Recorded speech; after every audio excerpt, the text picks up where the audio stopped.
Друзья, всем привет! Меня зовут Виктория. Добро пожаловать ко мне на канал. Сегодня у нас осенние ароматы. Вы знаете, я с июля жду осень. Не люблю лето в Испании. И вообще, в принципе, мое любимое время года – это осень. Я просто в предвкушении. Ну давайте же уже приступим. Первый аромат от Франчески Бьянки, Angel's Dust, ангельская пыль. Он с рандеву. Это мой подарок себе на день рождения. Если будете заказывать что-то на рандеву, не забывайте про мой промокод. Я его распаковывала к 27 июля, но носить его в жару вообще нет никакого смысла. Это такой окутывающий аромат. Он вроде бы и свежий, чуть-чуть косметичный. Здесь очень хорошо чувствуется роза, такая помадная. Здесь пудра. Но это аромат, который будет прекрасно звучать при температуре ниже 25 градусов. Да, он возможен летом, но ни в коем случае не на жару. Я обожаю этот аромат. Я его тестировала и в холодное время, да, это была очень обдуманная покупка. И его часто сравнивают с моей любимой Putana de Palaces. На самом деле они не похожи. Я, кстати, не чувствую тут никаких мускусов, о которых все, кому Putana не нравится, говорят. Их здесь просто нет. Ну, нет тут никакого там мускуса страшно звучащего. Мне кажется, многие ведутся на репутацию бренда и на название аромата, и под влиянием вот они там начинают что-то слышать, какие-то потные женщины легкого поведения. Ничего здесь такого нет. Это сладкие ванильные булочки. Здесь такая кондитерская ваниль, наверное, единственная кондитерская ваниль, которая мне 100% прям нравится, потому что она уравновешена нотой кожи, имбиря. И здесь есть еще пудра. Пудра, помада, вообще косметичка, да, аромат очень сбалансированный. Он и чуть-чуть со свежинкой, он и теплый, он и немножечко с такой характером, да, брутальным из-за кожи. Кожа тут дегтярная. В общем, любила, люблю и буду любить.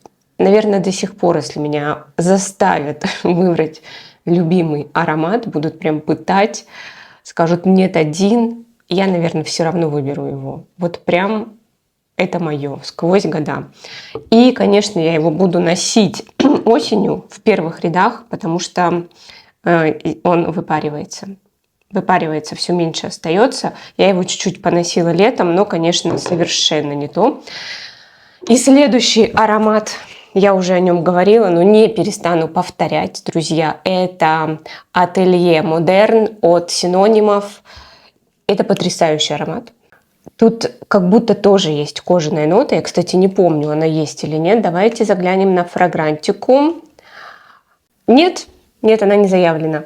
Ну, я тут что-то такое чувствую, как будто тонкая такая замша. Потом я здесь чувствую сахарную вату, да, как я ее себе представляю. Ну, как будто, ну, как будто эта сахарная вата немножко со специями, потому что тут мускатный орех, тут черный перец и кардамон. Ананас скорее дает какую-то свежинку, да, но не стандартную, не такую, как вот привычную какую-то цитрусовую, нет. Совершенно другая. Вообще аромат необычный, он ни на что не похож, он звучит очень дорого, очень нишево.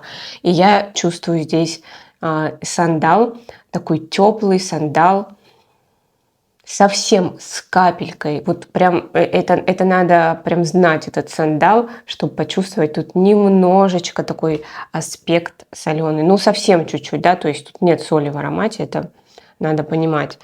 Ваниль придает аромату такой немного сладости. Скорее всего, это даже вот эта же сахарная вата, но еще и ванильная. И тут есть табак и ландыш. И ландыш придает тоже аромату свежесть. Он очень сбалансированный, очень гармоничный. Все, что я вам описала, это все-таки, да, уже смотря в пирамиду. Если бы я ее не видела, мне было бы очень сложно вычленить какие-то ноты. Но он, правда, свежий пряный и теплый пряный одновременно.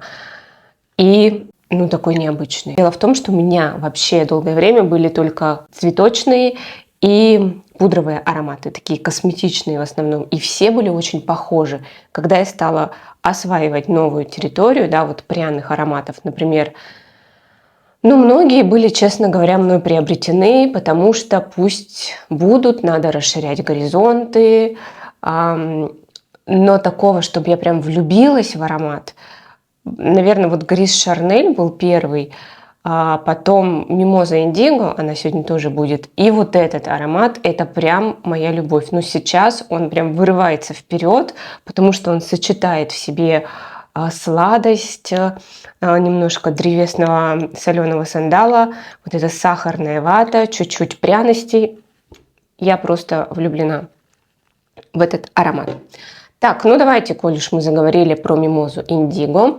Это Ателье Колонь, и я его заказывала тоже на рандеву еще весной. На него была очень хорошая цена, не знаю, какая сейчас. Это тонкая замша.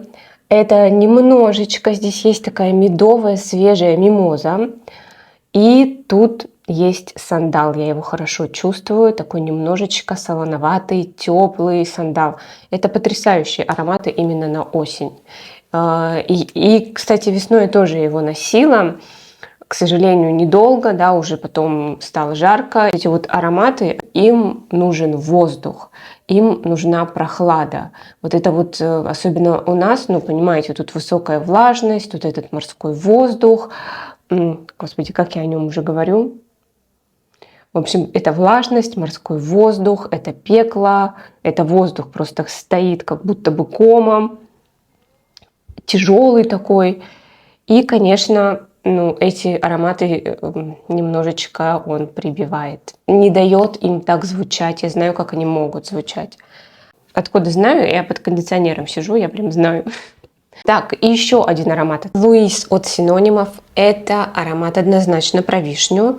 Однозначно это такая модная вишня. Он к тому же пряный. И я еще чувствую в нем кремовость. Я его, кстати, носила и летом. Но, опять же, он хорошо открывается. Но первое, он быстро слетает. Второе, этот воздух, знаете, вот хочется какой-то аромат для вот такого воздуха тяжелого, влажного, горячего. Хочется аромат, который просто его как будто бы будет пронзать. С этим справляются отлично альдегиды. А здесь нет такого. Это мягкий аромат, он обволакивающий. У него такой красивый шлейф. Поэтому лучше, чтобы был хотя бы минимальный какой-то ветерок. И его, мне кажется, прям вот идеальное время – это осень и весна.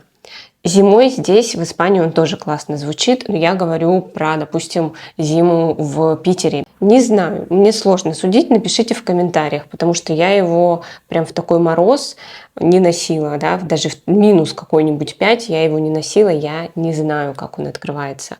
Это вишня, это специи. Я чувствую кремовость, но мне кажется, судя по отзывам, я одна из людей, кто тут какую-то кремовость находит. Но, опять же, все индивидуально и зависит, опять же, и от погоды. Кто-то пишет, что аромат похож на Tom Ford. Вот здесь вот на фрагрантике Lost Cherry не похож. Здесь хорошо слышна вишня. Она звучит на протяжении звучания всего аромата, то есть все открывается, вся пирамида. И вишня здесь и в верхних нотах, и в средних нотах. Это очень классно. Она еще тут дополняется сливой, но слива как таковая не слышится, она скорее придает вишне такую глубину, такую сладость, вот такой аспект придает, но сама она по себе здесь не главная. И роза, кстати, тоже как аспект вишни здесь выступает. И пряная база. Тут и корица есть, и гвоздика есть, баба-танка, бензоин, пачули, ваниль. В общем, все придает этому аромату такой теплоты. Горький миндаль еще. Он скорее как косточка вишни. А Tom Ford, ну вот лично на мне, это, не знаю, 15 минут вишни, которая мне нравится, а потом она прям утопает в специях, в пряностях. в древесности и вишни я уже там не слышу. И для меня прям Tom Ford очень тяжелый. Мне его как-то вот тяжело носить, и мне никогда не хотелось его себе приобрести даже. А это очень круто. Не похоже, в общем, для меня это не похоже на Tom Ford, только если вот этой вот модной вишней. Она много где сейчас встречается, именно вот такая. Так, аромат, который я считаю очень сексуальным. Мое новое приобретение и открытый мной недавно бренд Lang Link. Бренд немецкий. Это Секуши номер 7. Это аромат скорее ближе к гурманике, но не стопроцентно. Тут есть такие ноты, такая теплая медовая нота, немножечко специевая, немножечко фруктовая, но скорее сухофрукты. Я на этом настаиваю. Тут заявлена малина, но я ее прям как таковую, как малину, не слышу. Зная, да, ты такой, ну ладно, окей, ну малиновое варенье. Ну вот уже зная. Но вообще, в принципе, это не угадаешь, если вслепую его будешь тестировать. Поэтому тем, кто любит малину и ищет именно малиновый аромат, не заказывайте его вслепую, потому что, возможно, вы ее не найдете здесь, эту малину, особенно свежую. Тем, кто не любит малину, вообще не выносит ее в ароматах, не бойтесь, здесь она не узнается. Ульяшка моя не любит малину, и этот аромат ей зашел. У меня практически нет малиновых ароматов. Я никогда не думала об этом, да, что вот меня прям малина как-то отпугивает, не нравится, бесит. Такого нет. Но вот ароматы с малиной никогда меня не цепляли. Кроме вот этого. Но здесь опять же, да, здесь давайте посмотрим. Я вам сейчас расскажу ноты. И расскажу, что они все тут не чувствуются. В общем, малина, кожа, сахарная вата. Ну для меня вот больше, если прям говорить про сахарную вату, то для меня она больше в ателье модерн чувствуется. Да. А тут как-то, ну не очень я чувствую тут сахарную вату. Абрикос. Да, вот если абрикос с малиной перемешать, причем абрикосов больше, то вот эта нота и получается. Но абрикосы уже скорее ближе к кураге. Такая только-только курага произошла, и вот в аромат бухнули. Пачули, мускус, алибанум, ландыш. Нет, не чувствую тут пачули. Мускуса, слава богу, никакого, наверное, он тут просто закрепитель. Алибанум, ну какая-то тут чувствуется такая пряность. Скорее всего, это он. Ландыш. Ну, может быть, аромат, он не сказать, чтобы он очень сладкий, не сказать, чтобы он прям очень тяжелый. Нет. Мы приобрели с Ульяной эти ароматы в Амстердаме, раздербанили с ней travel set, и вот там в плюс 25, и даже там было похолоднее, он звучал просто идеально. Поэтому я жду, когда у нас похолодает. Я не хочу аромат вот просто выбрызгивать, чтобы он быстро слетал, и еще чтобы нельзя было насладиться всем купажом этих нот. Такой сбалансированности и в то же время многогранности. Поэтому я очень жду осень. Очень-очень сильно ее жду. Так, аромат, который я вам еще не показывала, и даже с вами его не распаковала, хотя я очень люблю с вами делиться этим прекрасным дофаминовым моментом. Этот аромат распаковала таможенница. Денис мне его привез из Питера. Я его заказывала в Золотом Яблоке, потому что здесь его найти, где-то заказывать. По-моему, еще здесь дороже, а там у меня была скидка. В общем, заказала в Золотом Яблоке, чему я рада. Я еще там заказывала косметику от Гильтек. Мне ее очень советовали, я решила заказать, попробовать. Ну, неплохая, кстати, косметика. И поэтому я решила еще дополнить заказ ароматом. Потому что вроде там скидка была от какой-то суммы. А еще я прям, знаете, рука не... Короче, палец не тянется нажать на кнопку «Заказать», если там нет хоть какого-нибудь аромата в корзине. Что-то такое со мной. Ну, вы понимаете, да? Парфманьячизм. Это Нуар Тоскане. Здесь у нас, друзья, мед, экзотические фрукты, все, что я люблю, прям сразу же стартует. Потом виноград и османтус. И в базе тут ваниль и амбра. Этот аромат я впервые с ним познакомилась, когда мне Таня прислала слепые затесты. Он мне очень понравился, и я уже помню тогда почему-то, что я именно хотела в «Золотом яблоке» заказать. Наверное, из-за цены. Наверное, я не знаю. В общем, почему-то я решила, что я его закажу в «Золотом яблоке» при случае. Мне очень нравится старт виноградный. Это как будто виноградный сок. Вот прям настолько реалистичный. Да, он какой-то очень концентрированный. Он сладкий. Но это прям виноград. Вот ни больше, ни меньше. А потом аромат заслащивается. Вот скорее я почему-то сначала чувствую виноград, а потом у меня уже идет и мед, и амбра, и ваниль. Османтус, может, аспектом каким-то, может быть, даже таким персиковым. Но как таковой османтус я тут не слышу. Нет.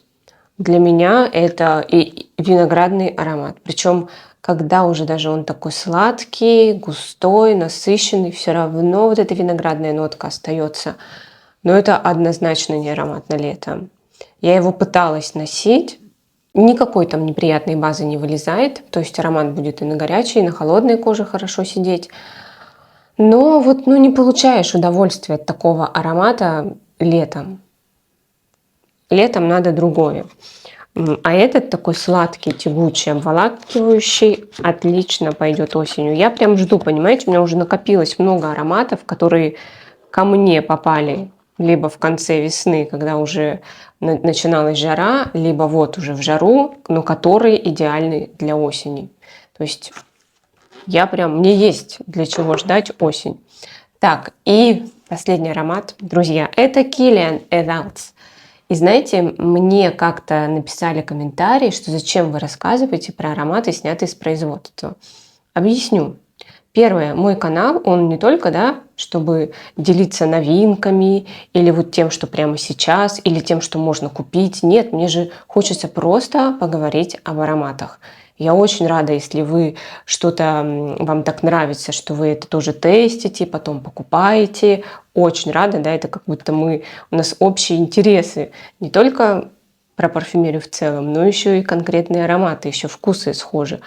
Но мне хочется иногда просто поделиться мнением, И этот аромат стоит у меня, я им пользуюсь, он мне нравится. Почему я не могу об этом поговорить? Почему я не могу поделиться своим мнением и услышать чье-то еще? Что за люди, запрещающие мне об этом говорить? Тем более, что снятые ароматы частенько можно где-то найти. Вот этот вот, например, есть на Рандеву. Не знаю, как это будет на момент выхода видео, но точно он там был. Проверьте, если вы ищете его. И я даже заказывала там фирменный travel. Я его подарила Ульяшке. Она тоже любит этот аромат. Вот, друзья, зашла на Рандеву. Да, реально аромат есть. Цены, конечно, сейчас даже за 30 мл. Мама, не горюй, 17 954. Даже с моей скидкой не маленькой, но все равно, конечно, цена. Но вот travel стоит 5 542. Со скидкой это будет где-то в районе 5000. Если вы прям любители и ценители, то, конечно, не знаю, цена, конечно, не маленькая. В общем, здесь лимон и бергамот в верхних нотах, потом инжир, зеленые ноты, гидеон, и в базе кедр, фиалка, янтарь, сандал, курень ириса, ваниль. Просто все ноты, которые я обожаю. Лимон, слава богу, здесь как таковой не звучит очень громко, он скорее идет оттенком, он немножко придает аромату свежести. Бергамот даже чуть-чуть зеленый. Инжир. Вот здесь инжирное молочко.